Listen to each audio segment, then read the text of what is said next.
Justice Mohammed Garba Umar of the Federal High Court sitting in Abuja on Friday apparently rejected the plans by the Inspector General of Police, IGP Kayode Egbetokun, to stop the upcoming Monday, October 20th planned mass protests by Nigerians to demand the release of the detained Biafra Republic agitation leader, Mazi Nnamdi Kanu, but, according to the organizer of the protest, Omoyele Sowore, after the judge initially declined to grant the Nigeria police force an ex-parte motion to stop the planned protest in the open court, the Federal High Court judge, Justice Umar, reportedly granted the motion in chambers, imposing a ban on protests at Aso Rock Villa, National Assembly, or Unity Fountain in Abuja. We await a certified true copy of the order, which our lawyers will review. The protest remains unstoppable. While this is ongoing, the United States, U.S. Embassy in Nigeria has warned American citizens to be far from the protest areas and limit their movements in the Nigeria capital city,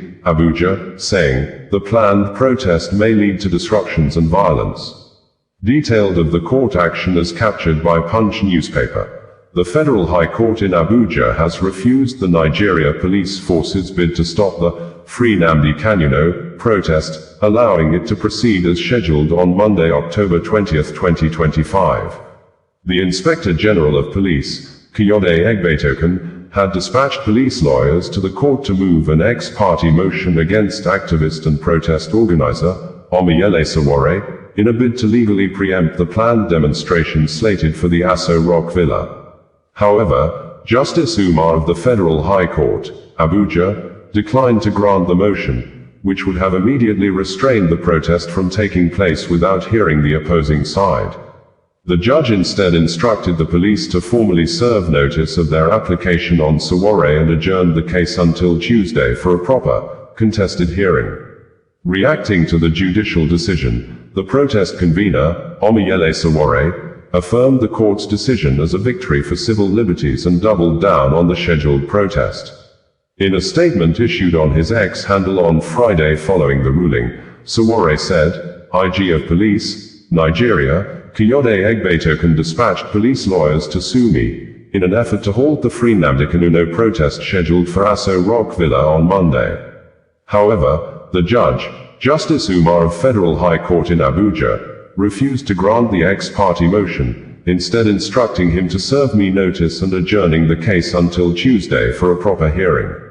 The demonstration, organized under the hashtag Free Nnamdi Kanu, is intended to draw attention to the prolonged detention and legal fate of Kanu.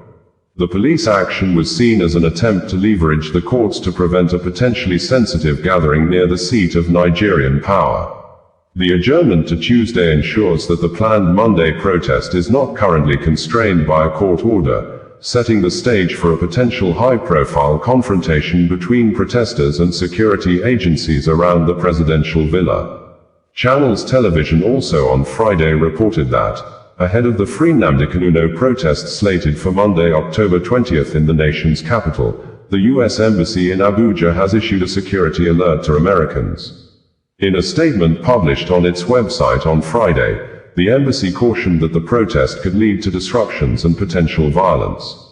The embassy advised U.S. citizens to steer clear of the protest areas and limit their movement across the city.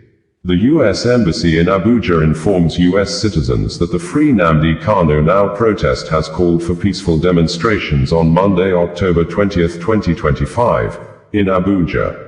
There may be roadblocks, traffic, congestion, and confrontations between police and protesters that could turn violent around Eagle Square and the Central Business District. The embassy advises all U.S. citizens to avoid this area and to severely limit all movement throughout the city on Monday, October 20th, the statement read in part. The embassy recommended that children stay home from school and that domestic staff who commute from outside Abuja do not report to work on that day. It also called on all Americans in Nigeria to take heightened security precautions. The planned protest was announced by activist and former presidential candidate of the African Action Congress, Omoyele Sowore, on his X account on October 9th. Sowore stated that the protest would take place on October 20th and be directed toward the Aso Rock presidential villa. He described it as a historic and peaceful demonstration aimed at securing the release of the leader of the proscribed indigenous people of Biafra, Nnamdi Kanu. Kanu, who is currently facing terrorism charges at the Federal High Court in Abuja, has been in custody since June 2021 following his controversial extradition from Kenya.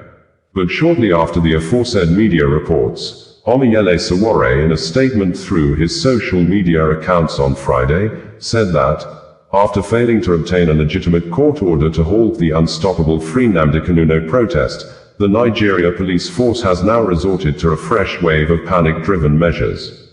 In Ondo State, police authorities have reportedly ordered that officers sympathetic to the movement be confined to their barracks, an action that exposes the deep unease within the system. Rather than engage with the legitimate and peaceful demands of citizens, the police are turning their energy toward internal repression and fear tactics, a clear sign that the movement's message has struck a nerve. The people are awake, and the movement remains unstoppable. In another statement on Friday accompanied with video footage, Omoyele Sowore said, earlier today, the Nigeria Police Force, FCT Command invited Barrister Maxwell Opara to discuss the planned Free Nnamdi Kanu protest. Upon our arrival at the command's entrance, we were abruptly stopped by a police contingent stationed at the gate. Officers claimed the new commissioner of police was resuming duty and could not attend to visitors until after his official resumption rituals. When we were eventually allowed through, the senior police officer, Habib Mohammed, who had extended the invitation, met us and presented a copy of the organizer's letter seeking police protection. Barrister Maxwell Opara had not arrived at that point, a letter filed by Barrister Opara as legal representative of the protest movement.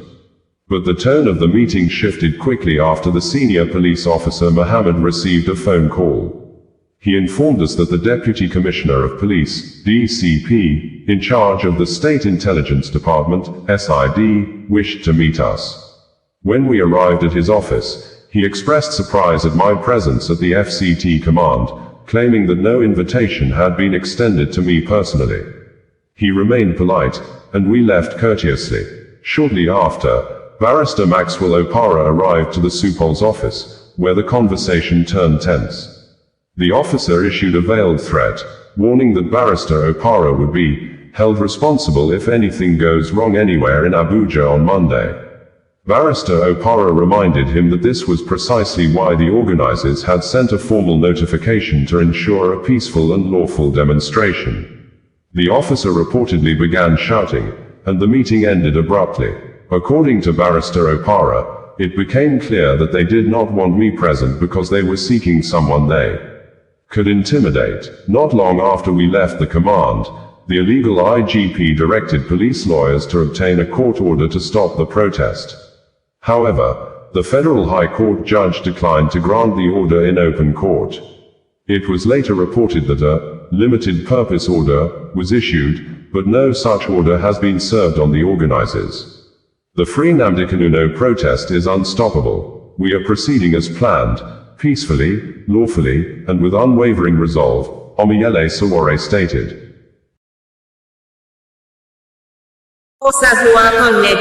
Bringing you the news in a more digital way. Whenever controversies surround Rufai Aseni, the outspoken and fearless broadcaster on Arise Television, one recurring argument often resurfaces in public discourse: the claim that Rufai Aseni is not a journalist. Critics are quick to emphasize that he lacks a formal academic background in journalism, having originally trained in animal anatomy. But beyond the semantics of qualification, a deeper question emerges. What truly defines a journalist, and what are the core functions of journalism in society? As mass communication teacher, we teach students from the very first class that the media exists to inform, educate, entertain, and preserve cultural heritage. Journalists also play the crucial roles of agenda setting and acting as watchdogs, holding public officials accountable and amplifying the voices of the governed.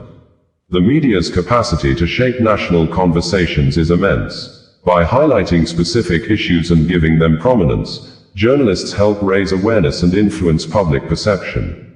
It is through such agenda-setting functions that societies engage in dialogue, debate, and reform. thereby playing participatory role in the process of governance. When examined through this functional lens, it becomes clear that Rufai Sani has consistently fulfilled these journalistic responsibilities over the years. His incisive questioning, fearless commentary, and commitment to public accountability have made him one of the most recognizable broadcast personalities in contemporary Nigerian media. A notable example is his now famous exchange with the Minister of Works, Engineer Dave Umahi, on Arise Television. Before that encounter, few Nigerians had publicly interrogated the cost per kilometer of road construction projects executed by government agencies. While the minister initially dismissed Rufai's question as elementary, the issue soon gained traction nationally. In fact, subsequent clarifications by Umahi, and even a public response by Oyo State Governor, Seyi Makinde, demonstrated that Asani's line of questioning had forced an important accountability conversation into the mainstream. Through this singular act, Rufai did what the media are mandated to do: hold power accountable, enlighten the public, and stimulate civic engagement. It is true that a formal qualification, such as a diploma or degree in journalism, is generally considered a prerequisite for professional practice. Yet, history tells a different story about the Nigerian press.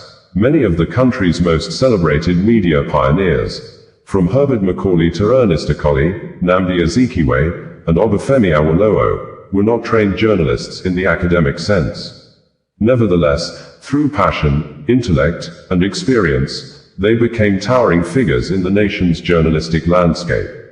In the decades that followed, major Nigerian newspapers like The Guardian, The Punch, The Tribune, and the defunct National Concord were edited by professionals whose backgrounds spanned literature, political science, law, and the humanities, not necessarily journalism. What mattered was their adherence to journalistic ethics and commitment to truth. Today, journalism is evolving faster than ever. The rise of social and digital media has democratized information dissemination, giving birth to citizen journalism, a space where individuals, regardless of academic background, can contribute meaningfully to public discourse. The boundaries of professional journalism have expanded, now encompassing voices trained in diverse disciplines but committed to the principles of truth, balance, and fairness. In this context, Rufai Sani's 2 decades of consistent broadcast experience, his engagement with media ethics, and his pursuit of professional development courses, all reinforce his credibility. His work reflects a mastery of journalism's essence, even if his educational roots lie elsewhere. The debate over Rufai Sani's academic background may continue, but it misses the more profound point. Journalism is as much a calling as it is a profession. It demands curiosity, courage, critical thinking, and an unwavering commitment to public interest. By these measures, Rufai Sani has proven himself a journalist, not by certificate, but by conviction and consistent service to society. Writer Isa Abdulaziz, Mass Communication Lecturer, Federal Polytechnic, Auchi. Minister, I would like to interject. This monologue is quite long.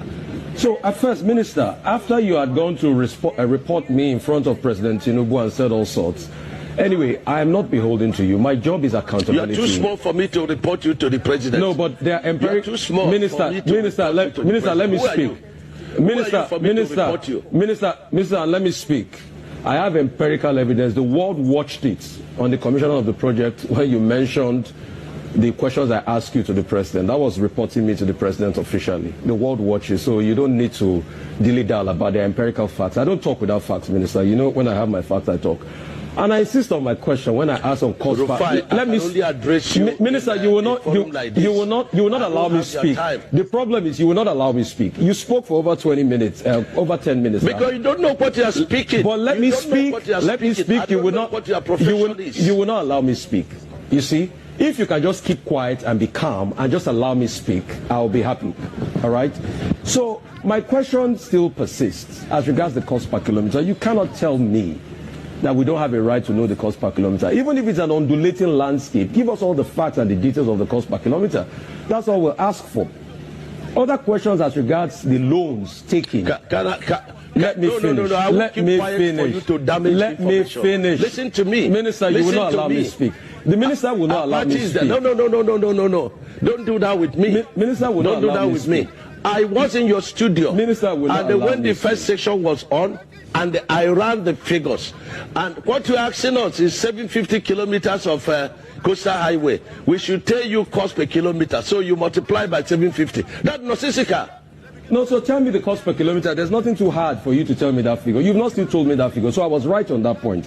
The second point, because you don't understand anything. The second point I'm trying to make is You don't understand anything. I'm a professor in this field. Okay. You don't understand anything. What university gave you professorship in this field? And you cannot ask me to tell you a cost. What university gave you professorship in engineering? I didn't know you were Professor Mai, Minister. I didn't know. So please, you've not been able to. You've never. I'm professor in practice. In practice. I'm professor okay. in practice. Okay. I understand engineering very well. So secondly, and you have no knowledge of what you're asking. If you will let me, you have no knowledge. If you will let me ask. So you keep quiet. Okay. And then stop. Okay. You know. Minister, it's all right. Keep dignifying yourself and let the world see you for who you are. If you allow me speak. The other 100 kilometers that you said they've added to it, we would like to know the cost per kilometer of that one. And the Winsome Homes, the case is in court. Now, I would like to know the cost per kilometer for that one. I would like to also know the over 700 billion first tranche of loan you guys got for this project. Has the money been spent? How was the money deployed? I would also like to know. I would also like to know the terms of that loan. All right, how many years? What's the payback period? What's the payback term of that loan? And for the Winsome Homes, isn't it interesting that as somebody that's been a governor in the state, you know the law, a case is in court, and then you're coming to talk about the details of the cases in court. Because you denied that the case was not in court, now you've already accepted that the case is in court. So is it not just better you thrash it out with the woman that has been reporting a case in public that we all heard, and I ask you questions based on that? So, Minister, just answer the questions. I've got no axe to grind with you. You know that. We've spoken many times. In fact, when your people call to book, I booked them, and I said you should come on air. So please just tell us those information. It's very important, Minister.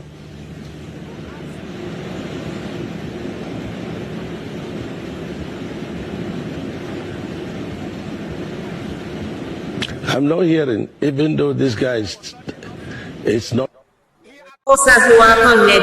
Bringing you the news in a more digital way. Nigerian Army Authority has issued a statement denying threat messages issued against members of the public ahead of the planned mass protest slated for October 20, 2025 to demand for the release and freedom of the detained Biafra Republic agitation leader, Mazi Nnamdi Kanu, just as the organizer and chief campaigner, Omoyele Sowore, the publisher of Sahara Reporters news media, met to seek understanding with the former president of Nigeria, Goodluck Ebele Jonathan, who, according to Sowore, promised to visit President Bola Ahmed Tinubu to discuss the issue with him. Nigerian Army, in a statement on Friday, said, "The attention of the Nigerian Army, NA, has been drawn to a misleading publication by Sahara Reporters alleging that a Facebook page purportedly operated by military personnel issued veiled threats against certain individuals ahead of a planned October 20th protest. The report is not only false but a deliberate attempt to misinform the public and discredit the noble institution of the Nigerian Army. For the avoidance of doubt, the Nigerian Army has only two official social media handles, namely at HQ Nigerian Army and at Nigerian Army Info, which are duly verified on Facebook, X, formerly Twitter, Instagram and YouTube. Any other page or account outside these verified handles does not belong to the Nigerian Army and should be disregarded in its entirety. It is pertinent to state that certain civilians and online content creators now operate pages that post military-related contents purely for the purpose of generating online traffic and monetary gain. Such pages have no affiliation whatsoever with the Nigerian Army. The NA therefore dissociates itself completely from any post, statement, or activity emanating from these unauthorized sources. The Nigerian Army remains a professional, disciplined and apolitical institution committed to the defense and unity of the Federal Republic of Nigeria. In the discharge of its constitutional responsibilities, the NA continues to uphold the highest standards of professionalism, adherence to the rule of law, and respect for human rights. The general public and media practitioners are hereby enjoined to verify all information concerning the Nigerian Army only through its official platforms or the Directorate of Army Public Relations before publication or dissemination. The Nigerian Army therefore urges Sahara reporters and other media outlets to exercise due diligence in verifying the authenticity of their sources to avoid the spread of falsehood capable of misleading the public and undermining national security. Omoyele Sowore, in a statement made available through his personal social media accounts on Friday, said that, "Earlier today in Abuja, I met with former President Goodluck Jonathan to discuss the continued incarceration of Mazi Nnamdi Kanu. President Jonathan agreed that there is an urgent and compelling need to address this matter decisively and justly. I thank him sincerely for recognizing the importance of resolving Kanu's case in the interest of peace, fairness, and national healing. Particularly assuring was that he promised to meet Asiwaju Bola Ahmed Tinubu to discuss this issue as soon as possible." With this, former President Jonathan joins a growing list of Nigerians who have called for justice in Nnamdi Kanu's case, a list that already includes ex-Vice President Atiku Abubakar, Femi Falana, San, Senator Shehu Sani, and many others across political and regional divides. Mazi Nnamdi Kanu remains in detention today because he took up the just cause of confronting the long-standing issue of marginalization in Nigeria. Like other ethnic and regional activists whose politically motivated cases have been withdrawn or dismissed, Nnamdi Kanu should also be released without further delay. I once again call on all political, cultural, ethnic, and religious leaders across Nigeria to join this noble cause. In particular, I invite my brothers and sisters from the Southeast, Mr. Peter Obi, Charles Chukwuma Soludo, Alex Ciotti, Francis Nwaifaru, Peter Mbar, Hope Uzodinma, Obiageli Ezekwesili, John Mbata of Ohaneze and Igbo worldwide, as well as Nigerians of conscience everywhere, to lend their voices to the call for justice and freedom. Nnamdi Kanu should be set free, and I remain firmly committed to peacefully mobilizing for justice and freedom in this matter. On Thursday, Omoyele Sowore in a statement challenged the decision to set free and grant presidential state pardons to convicted individuals by President Bola Ahmed Tinubu without considering the release of Mazi Nnamdi Kanu. According to Sowore, today, President Bola Tinubu extended pardons to a long list of convicted individuals, including a cocaine trafficker serving a life sentence, an alleged coup plotter, Maman Vatsa, the late Nnamdi Azikiwe and Herbert Macaulay, and even Farouk Lawan, the former lawmaker convicted for taking bribes on tape. He also pardoned other known fraudsters and corrupt politicians. Yet, in all of this, Tinubu refuses to even consider the release of Mazi Nnamdi Kanu, who has been unjustly detained for years despite multiple court orders mandating his freedom. It is a glaring hypocrisy. Criminals and political thieves are forgiven, celebrated, and rehabilitated, while a man demanding self-determination and justice remains behind bars and tossed around in courts with the pretense that somehow it is about law. Earlier, Sowore raised an alarm that the presidency is using DSS to contact and threaten politicians from the Southeast, warning them not to endorse the Free Nnamdi Kanu Now movement or participate in Free Nnamdi Kanu Now, the planned march to Aso Rock Villa. They've contacted some names mentioned in my postings to gaslight them, claiming the protest was to foment chaos and violence. They're terrified. However, we move forward and cannot be stopped. Osazuwakan Radio, bringing you the news in a more digital way. Osazuwakan Radio, bringing you the news in a more digital way.